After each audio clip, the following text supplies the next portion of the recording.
Hi, my name is Fabiana. Welcome so very much to my channel and videos. Please, you can like and subscribe below. And in my journey, I'll be taking you through mourning alone in the city. See, I lost my mom to diabetes in 2017. I was living in the city, and we all know the bustle and the hustles of the city. At that moment,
aunties, they look up to them as mothers, but trust me, they'll never ever replace that gap that remains in us when we lose someone that we love. The pain we feel when losing someone is not the pain we feel in a normal love heartbreak. That pain hurts deep, so deep that no words are ever enough to comfort a mourning heart. That is what I've come to learn, that no one, absolutely no words. You can quote for me every quote you want to quote, but trust me, there are no words that are ever enough to comfort a mourning soul, because you're comforting a soul that seeks answers.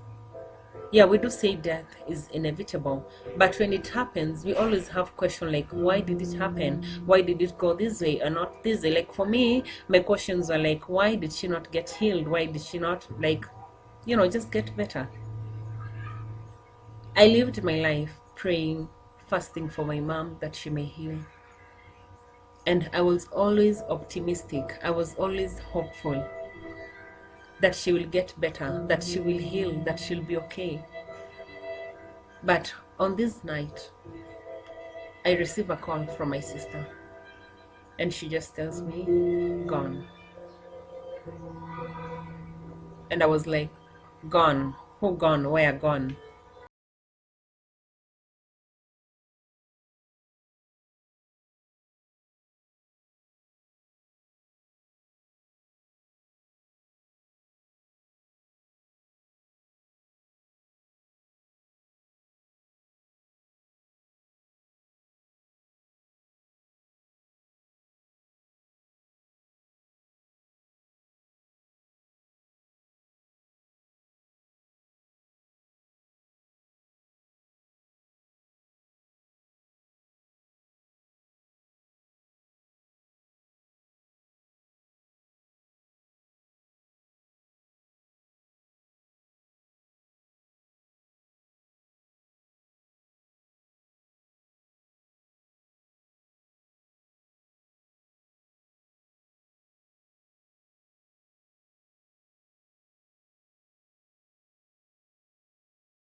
A lot of hardship.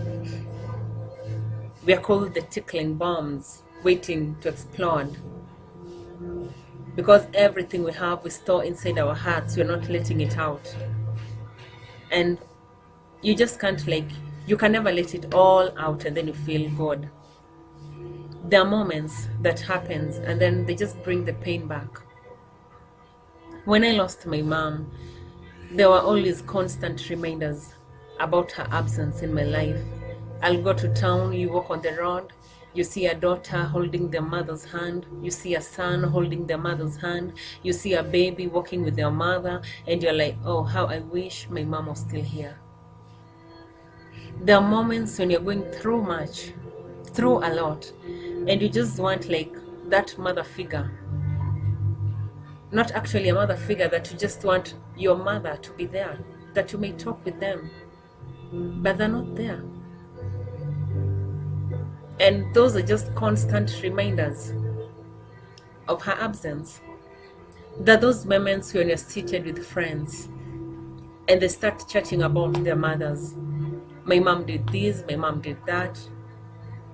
And for you, your mother is not there. I remember when I lost my mom and I had just gone back to the office. I really don't know what normally happens. I don't know. But I remember most of the time it never happened before, or if it happened, it was that much the way it did on that day, where everybody was talking about their mom. You see, you have just come from burying your mother and you come to the office and everyone is talking about their mom. My mom, she's like this, my mom, she did this, I went home, my mom, ABCD, and then you're just there. I remember for me, I just used to chip in and say, you see, my mom, she used to do, and you don't want to talk about them in the past. And you just want to talk about them in the present. So it was like, even me, my mom, A, B, C, D, E, F, G. But in your heart, you know that they're not there. Sometimes you walk with friends, they just talk about their mom. I remember I had a friend of mine. She came to visit me for some days. And trust me, from the day she stepped into my house to the day she left, she was just talking about her mother this, her mother that, her mother this, her mother that. And remember, you don't have a mother. And not that they don't know, you don't have a mother. And because we suffer loss, we cannot prevent people from talking about their mothers. And that journey is not easy. Constant reminders here and there of the absence of a mother. Not just a mother, it could be even a father. or that brother that you always looked up to. And at the end of the day, I always say, or as they always say, that life must go on. Amidst all the pain, all the suffering, all the disappointments, life must go on. And that is why I want to take you through my journey, how it has been for me, how it has been living with a diabetic patient. Was the journey easy? No. Was managing the disease easy? No.